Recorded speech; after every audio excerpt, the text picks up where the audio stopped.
Hello everyone, जय हिंद, वंदे मातरम। तो आशा करते हैं आप लोग अच्छे होंगे। हम लोग सेट नंबर 14 तक कर लिए थे। आज करेंगे बिहार एसएससी जीडी का सेट नंबर 15। ठीक है। और हाँ, पीडीएफ के लिए डिस्क्रिप्शन में जाइए, आपको लिंक मिल जाएगा। अगर आपको लाइव फाउंडेशन मैथ पढ़ना है तो रात के डेली 9 बजे हमसे जुड़ जाइए। वहाँ पर अभी चल रहा है लाभ हानि, उसके बाद स्टार्ट होगा अगला चक्रवृद्धि ब्याज, साधारण ब्याज। उसके बाद धीरे धीरे सभी चैप्टर्स पढ़ाए जाएंगे। पूरा क्लास देखने के बाद अपना प्रतिक्रिया सुझाव जो भी हो कमेंट के माध्यम से हमें दें। इससे हमें एनर्जी मिलती है, पैसा तो कहीं से नहीं मिलता है। तो प्रश्न संख्या 42 से करेंगे 60 तक। कहता है 270 और 405 का एलसीएम अनुपात एचसीएफ निकालो। एलसीएम और एचसीएफ का अनुपात। तो देखो, एचसीएफ 270 को तोड़ देंगे इस तरीके से, 405 को हमने तोड़ दिया, तो एलसीएम क्या क्या होगा।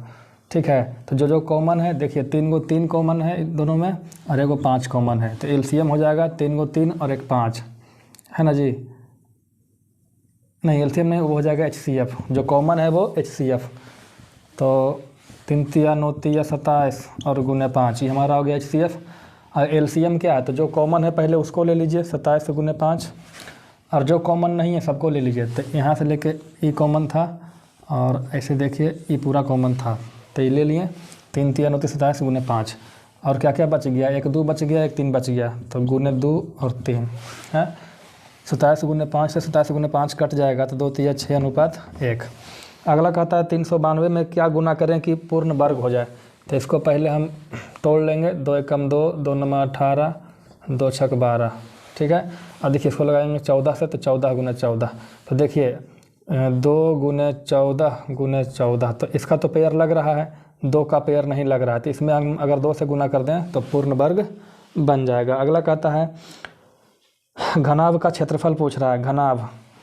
घनाभ का क्षेत्रफल बराबर होता है 2 इंटू LV। एल कितना है 24, बी कितना है 14 गुने BH। 2 into LB plus BH। B का मान है 14 और H का मान है 7.5 यानी 15/2। और एच का मान है 15। 2 इंटू LB BH HL। तो H हो गया 15/2 और L हो गया 24 है। कोई दिक्कत। 24 गुना 14 करेंगे तो हो जाएगा 24 चौक 96, 24 से कम 24, तो 6 हो जाएगा 336 प्लस 7 बार में 15 गुने 7 करेंगे 105 हो जाएगा। ये काटेंगे तो 12 बार में 12 गुने 15 180 होता है। ठीक है। इस सबको जोड़िएगा तो आएगा 621, गुना करिएगा तो हो जाएगा 1242। अगला कहता है आनंद अपनी आय का 75% खर्च करता है। 75% का मतलब हो गया 3/4। मतलब अगर 4 रुपया कमाता है तो 3 रुपया खर्चा है, तो कितना बचा 1 रुपया। अब कहता है उसका आय और खर्च दोनों वृद्धि हो जाए 20%। तो इसका 20% निकालोगे परेशान हो जाओगे। तो ऐसा करो, इसमें 100 से गुना कर दो 400 हो जाएगा, इसमें गुना कर दो 300 हो जाएगा। ठीक है। इसमें 100 से गुना कर दो तो 100 हो जाएगा। अब आय को बढ़ा दो 20%। तो 20% बढ़ाओगे तो कितना हो जाएगा, 20 चौके 80 बढ़ जाएगा, तो हो जाएगा 480। ये भी बढ़ेगा 20%। तो 20% 100 में 20, तो 300 में 60 बढ़ेगा, तो 360 हो गया। ठीक है। कोई दिक्कत। अब 480 में 360 खर्चा हो रहा है, तो बच कितना रहा है, तो आप कहिएगा 120। तो जो नहीं, खर्चा बढ़ गया। 480 में 360 खर्चा कर दिए, तो सेविंग कितना हुआ, 100 से 120 हो गया, तो कितना वृद्धि हो गया, 20% का वृद्धि हो गया। अगला कहता है कि 2011, 13 और 15 में उपस्थित होने वाले लड़कों की संख्या। तो आप देखिए 2011 में लड़कों की बात है और 2013 और 2015 कितना हो रहा है। तो 2011 में लड़कों की संख्या जो है वो है 225। 2013 में लड़कों की संख्या है 300 और 2015 में लड़कों की संख्या है 375। तो 3 3 6 3 9, कुल कितने हो गए लड़के, 900।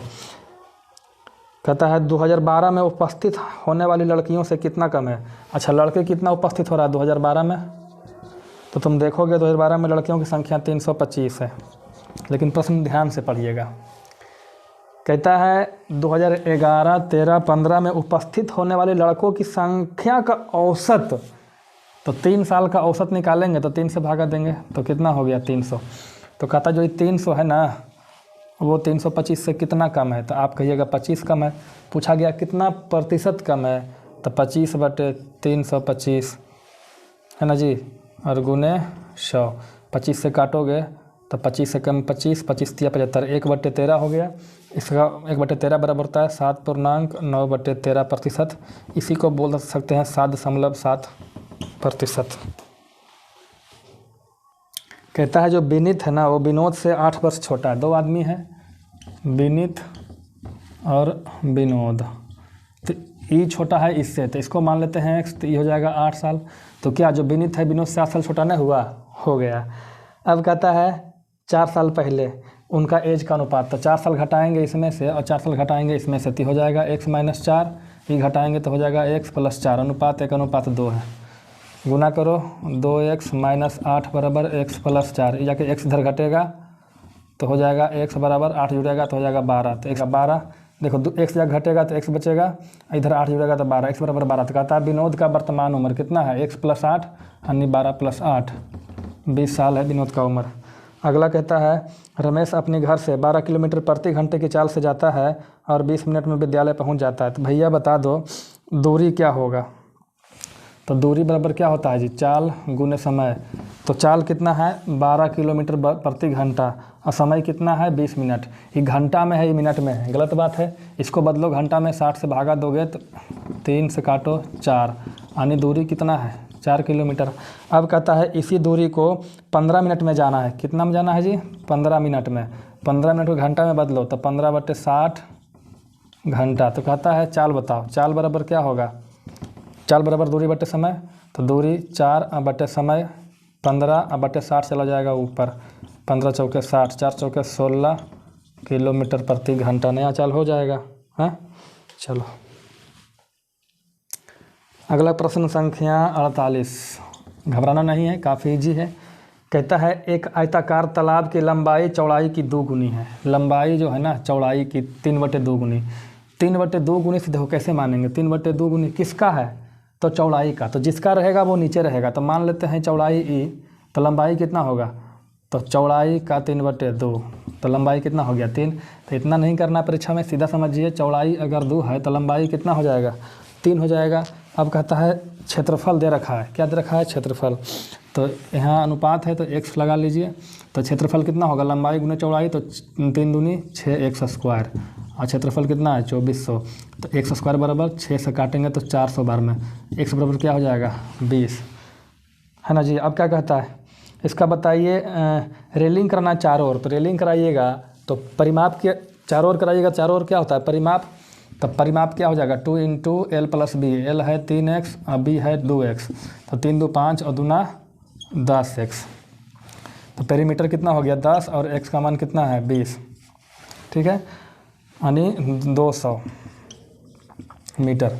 अब कहता है कि बताओ खर्चा, 10 मीटर का खर्चा 50 रुपये है। जब 10 मीटर का 50 रुपया है तो 1 मीटर का 25 रुपया होगा मोटा मोटी।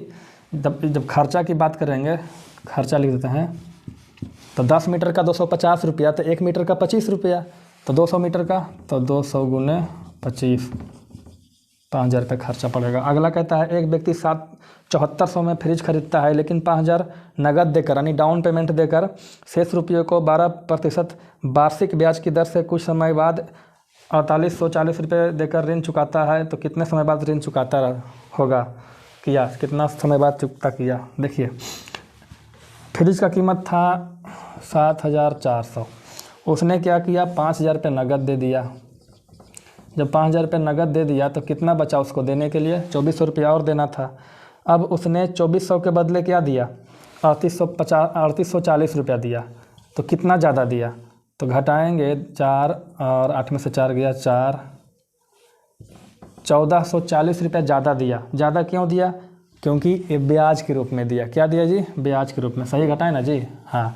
तो ब्याज बराबर क्या होता है, मूलधन गुने समय गुने दर बटे 100। तो मूलधन कितना था, तो देखो 5000 तो दे दिए 7400 में, तो मूलधन हमारा क्या बचा 2400।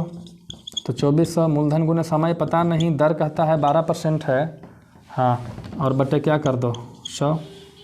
कोई दिक्कत, 0 से 0 काट दो, 24 से काटोगे ना तो 24 छक चौवाल से होता है 1 0, 12 से काटोगे तो हो जाएगा 5 बार में। तो समय कितना हो गया 5 वर्ष। देखो इतना दे रखा है तो एक मान पूछा है, तो पहले x का मान यहाँ से निकालते हैं। तो इसको हम लिखेंगे 8 को 2 के पावर 3 और पहले से है x + 2। इसको लिखेंगे 2 के पावर 2 दूना 4 दूना 8 दूना 16 दूना 32 ना 64, 2 के पावर 6 गुना करेंगे तो क्या हो जाएगा जी 2 के पावर 3x + 6 बराबर 6। कोई दिक्कत नहीं, सॉरी 2 के पावर 6। तो पावर सेम है, सॉरी आधार सेम है तो पावर सेम होगा, यानी 3x + 6 बराबर 6 हो जाएगा। तो 3x बराबर ये जाके 6 घटेगा तो 0 हो जाएगा, तो x बराबर क्या हो जाएगा 0। तो कहता है कि बताओ 3 के पावर 2 और ब्रैकेट में x + 1, ठीक है। अब x का वैल्यू क्या देंगे 0, तो 0 देंगे तो जुड़ जाएगा तो क्या होगा 1 और 1 गुने 2 करेंगे तो 2, तो 3 के पावर 2 रह जाएगा, जिसका उत्तर हो जाएगा 9। आगे दे रखा है कि x और y जो है ना 8 और 9 है, ठीक है। तो 5x - 4y बटे 3x + 2y। तो 5 और 8 के मान 5 और x के मान 8 -4 और y के मान 9, 3 गुने x तो 3 और x का मान 8 + 2 और y के मान 9। तो 8 × 5 = 40 में से 36 जाएगा तो 4 बचेगा, 8 × 24 और 18, 24 18 जोड़ोगे तो हो जाएगा 42, काटोगे 2 दूनी 4 21 दूना 42, तो अनुपात क्या हो गया 2:21। देख लो जी, इसको करना है पावर ने बेस यानी आधार 225 है तो पावर जुट जाएगा, तो ऊपर में क्या हो जाएगा 225 और पावर जोड़ोगे तो 0.5। कोई दिक्कत नहीं, चलो आगे आते हैं। इसको क्या करेंगे 225 आधार में है, पावर जोड़ोगे तो क्या हो जाएगा पावर 1, ठीक है। अच्छा वो 0.5 को हम 1.2 लिख सकते हैं, सॉरी 1/2 क्या लिख सकते हैं 1/2। 1/2 करेंगे तो देखो ऐसे तो या तो आप ऐसे √225 बोलो या फिर 225 के पावर 1/2 बोलो, बात सेम ही है। बात क्या है सेम है, यानी 225 का वर्गमूल कितना हो जाएगा 15 और 225 के पावर 1 है तो 225 हो जाएगा। 15 से काटोगे तो 15 बार में कट जाएगा, तो उत्तर क्या हो जाएगा 1/15। आगे कहता है 6% साधारण ब्याज की दर है 6%, कितने समय के बाद है जी 3.3/4 वर्ष। इसको तोड़ोगे तो 4 × 12 = 15/4 साल, ठीक है। काट दोगे तो 2 दूना 4 2 × 6 कितना हो जाएगा जी 45/2%। इसको और आगे चलो तो 45/2 और हटाएंगे परसेंट तो बटे 100 हो जाएगा 9, 5 से काटोगे 5 9 45, 5 20 से 100 तो क्या हो गया 9/40। ये तो हमने तोड़ के लाया। क्या देखिए एक साल में कितना परसेंट है 6%, तो 15/4 साल में जैसे अगर यहाँ रहता 2%, 6% समय यहाँ पूर्णांक में है ना, जैसे रहता 6% 2 साल तो कितना परसेंट होता 12%, 3 साल तो छोटी 18%, लेकिन समय पूर्णांक में है इसलिए हमको गुना करना पड़ा और गुना करके 9/40 लाए, ये हमारा ब्याज बना। अब क्या कहता है कि एक राशि से कुल 2940 रुपये प्राप्त होता है जो होता है मिश्रधन। यानी अगर मान लेते हैं मूलधन कितना है 40 है तो ब्याज कितना हो जाएगा जी 9 हो जाएगा। तो ब्याज 9 हो गया तो कुल मिश्रधन कितना हो जाएगा 40 और 9 49 हो जाएगा ना जी, हैं नहीं समझ में आया 49 हो गया, ठीक है 49 यूनिट। अगर हमने मूलधन मान लिया 40 तो ब्याज कितना बनेगा 9, तो कुल कितना अमाउंट हो गया 49 यूनिट और दे रखा है कि 2940 रुपया हो जाएगा। कितना हो जाएगा 2940 रुपया। तो 1 यूनिट निकाल दो, 1 यूनिट निकाल दो तो 1 यूनिट बराबर क्या हो जाएगा 2940/49 हैं, काटोगे 7 से 7 चौके 28 7 दूने 14 और 0 7 से काटो 7 बार में 7 छक्के 42 60 हो जाएगा। 1 यूनिट कितना हो गया 60। तो मूलधन हमने कितना माना, मूलधन माना हमने 40 यूनिट, तो 40 गुने 60 करो भैया तो 2400 रुपया मूलधन बन के आ गया। आ जाओ जी, देखो छोटी ब्रैकेट के अंदर वाला काम करेंगे जिसमें इस पे दे रखा है रेकरिंग, मतलब अंडरलाइन किया हुआ ऊपर से, तो पहले यही काम करेंगे।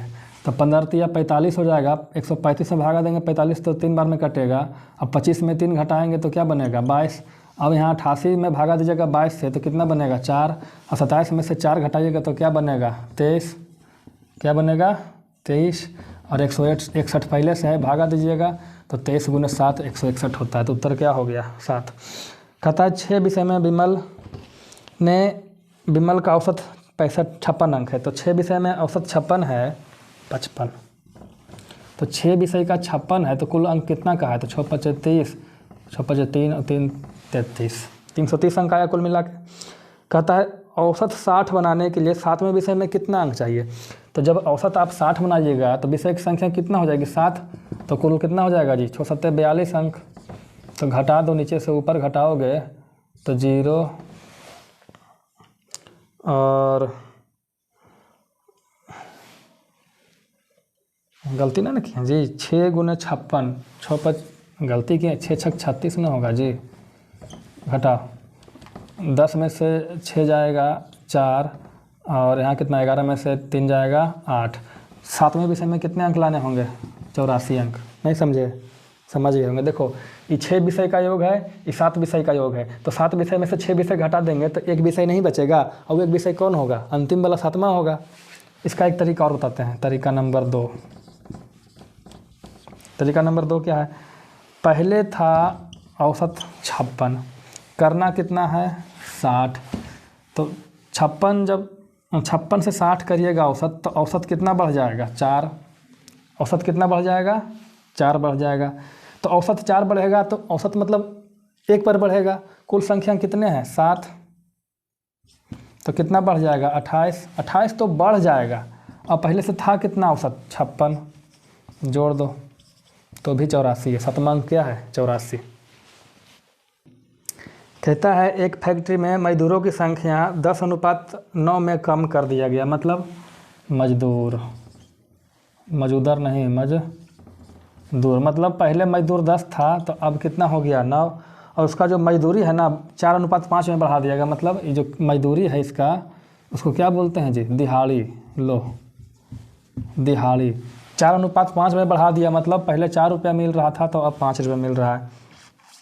तो कहता है पहले मजदूरी 3600 थी, तो बाद में मजदूरी अभी क्या है, देखो 10 मजदूर था 4 रुपया मिल रहा था तो कुल कितना रुपये कमा रहा था 40, अब 9 रुपया है, 9 मजदूर है, सबको 5 मिल रहा है तो कितना मिल रहा है सबको 45 रुपये खर्चा हो रहा है। कह रहा है पहले 3600 रुपया कुल मजदूरी थी, जिसको हम 40 बता रहे हैं वो है कितना 3600, तो 1 यूनिट कितना हो जाएगा जी 90, 40 यूनिट 36 तो 1 यूनिट 90 तो 45 यूनिट, तो 45 गुना 90, 9 5 45, 9 चौक 36 और 4 40, अभी कितना खर्चा हो रहा है 4050 रुपया। कहता है 21 प्रेक्षणों का माध्य 40 है, भैया जब 21 प्रेक्षण का माध्य है 40, 56 57, तो 21 प्रेक्षणों का माध्य 40 है तो कुल कितना हो जाएगा 21 840 हो गया। अब कहता है 10 प्रेक्षण का मान बढ़ा दिया जाए, प्रत्येक में 21 बढ़ाओगे तो 10 बढ़ाओगे 21 में तो कुल कितना बढ़ जाएगा 210, तो कितना हो जाएगा जी 5 8 2 10। अब क्या कहता है तो प्रेक्षण का नया माध्य क्या होगा, तो नया प्रेक्षण का योग 1050 हो गया। अब संख्या कितना हो गया, देखो 21 परीक्षण पहले भी था, 21 परीक्षण आज भी है, केवल 10 का मान बढ़ा दिया, परीक्षण की संख्या थोड़ी बढ़ाया है, केवल परीक्षणों का जो मान था ना वो बढ़ा दिया, तो 21 से भागा देंगे तो कितना बार हो जाएगा जी नया माध्य हो जाएगा 50। एक तरीका और बता दें, बताते हैं तरीका। देखो कहता है 10 परीक्षणों में 21 बढ़ा दिया प्रत्येक का मान, तो कुल बढ़ा कितना, तो 10 बढ़ा दिया 21 पर तो कुल कितना बढ़ गया 210, कितना बढ़ गया 210 बढ़ गया, ठीक है। अच्छा 210 बढ़ गया तो ये 210, अब औसत कितना हुआ नई का, तो पहले का औसत कितना था 40, तो 210 तो बढ़ गया, लेकिन जाके जब बढ़ेगा ना, जब ग्रुप में मिलेगा तो यही 210 सब में जाके डिवाइड हो जाएगा, तो सब कितने हैं 21 हैं, कुल कितने संख्या 21, तो जाके डिवाइड होगा तो प्रत्येक को 10 मिलेगा, यानी प्रत्येक औसत में 10 बढ़ जाएगा, यानी औसत हो जाएगा 50। पहला समझिए, दूसरा भी समझिए। अगला कहता है 58 नंबर, ए एक टैंक है जो 10 घंटे में भर सकता है, एक नल है जो 10 घंटे में भर सकता है, बी जो है वो 5 घंटे में भर सकता है, बी जो है 5 घंटे में भर सकता है, और जो सी है ना वो खाली करने वाला है, वो 20 घंटा में खाली कर सकता है ना जी। 20 घंटे, ये सब घंटे में है। तो टंकी की कुल क्षमता मान लेते हैं। कैसे मानते हैं? 10, 5, 20 का एलसीएम लेंगे तो मान लेते हैं टंकी में 20 लीटर पानी अटता है, तो ये 10 घंटा में भरता है, तो 10 घंटा में 20 भरता है तो 1 घंटा में 2 भरेगा। ये 5 घंटा में 20 भरता है तो 1 घंटा में 4 भरेगा। ये 20 घंटा में 20 खाली करता है तो 1 घंटा में 1 खाली करता है। अब क्या कहता है, सभी को एक बार खोल दे, यानी तीनों नल को, तो कितना देर में भरेगा? भरना कितना है? 20। तीनों को खोलिएगा तो ये भरेगा 2, ये भरेगा 4 और ये खाली कर देगा 1। तो 20/4, 2 6 में से 1 गया 5, 4 घंटा में टंकी भर जाएगा। कहता है यदि मैं एक वस्तु को 595 में बेचता हूँ तो 19% का लाभ होता है। भैया 19% बराबर होता है 19/100। मतलब कि अगर मान लेते हैं क्रय मूल्य, लाभ होता किस पे? क्रय मूल्य। तो हमने मान लिया क्रय मूल्य 100 रुपया है, तो प्रॉफिट कितना का होगा? 19 का। तो विक्रय मूल्य कितना हो जाएगा? 119 यूनिट मेरे अकॉर्डिंग। अब विक्रय मूल्य है कितना? 595। तो 119 यूनिट बराबर 595, तो 1 यूनिट बराबर 5 भागा देके, तो पहले क्रय मूल्य निकालिए। क्रय मूल्य कितना है? 100 यूनिट, तो 100 और 1 यूनिट बराबर 5, तो क्रय मूल्य हो गया 500 रुपया। ठीक है। अब कहता है इसको 475 में बेच दो। इसको बेचो कितना में? 475 में। तो 500 में खरीद के और 475 में बेचिएगा तो हानि होगा। हानि कितना का होगा? 25 का। कितना पे? 500 पे। तो 100 पे कितना? 2 0 से 2 0 कट गया, 5 से काटोगे 5 बार में, तो हानि हुआ 5% का। माइनस का मतलब हानि है। कहता है एक ट्रेन 8/9 घंटे में 152 किलोमीटर दूरी तय करते ट्रेन का गति बराबर क्या होता है? गति बराबर होता है चाल गुने समय। तो चाल बराबर दूरी बटे समय। दूरी कितना है? 152 और समय कितना? 8/9। 9 चला जाएगा ऊपर, 8 से काटोगे तो 19 बार में, तो स्पीड हो जाएगा 19 × 9 171 किलोमीटर प्रति घंटा। कोई दिक्कत? इस तरीके से हमने सभी प्रश्नों को हल कर लिया। देखिए हमें लगता है कि अगर कुछ दिक्कत है ना, मतलब हम कुछ बता रहे हैं, आपको कुछ समझ में नहीं आ रहा है, अगर आपको लगता है कि हम ज़्यादा फास्ट कर रहे हैं, सर धीमे धीमे करिए, हम धीमे धीमे करेंगे, कोई प्रतिक्रिया नहीं दीजिएगा तो हमें क्या पता चलेगा कि हम क्या कर रहे हैं, है ना। अल्टीमेटली आपको बताना है कि हमें धीमे पढ़ाना है, स्लो पढ़ाना है, फास्ट पढ़ाना है, क्वेश्चन लिखना है, नहीं लिखना है, जैसा कहिएगा हम करेंगे। ठीक है, मिलते हैं अगले क्लास में। तब तक के लिए जय हिंद, जय भारत।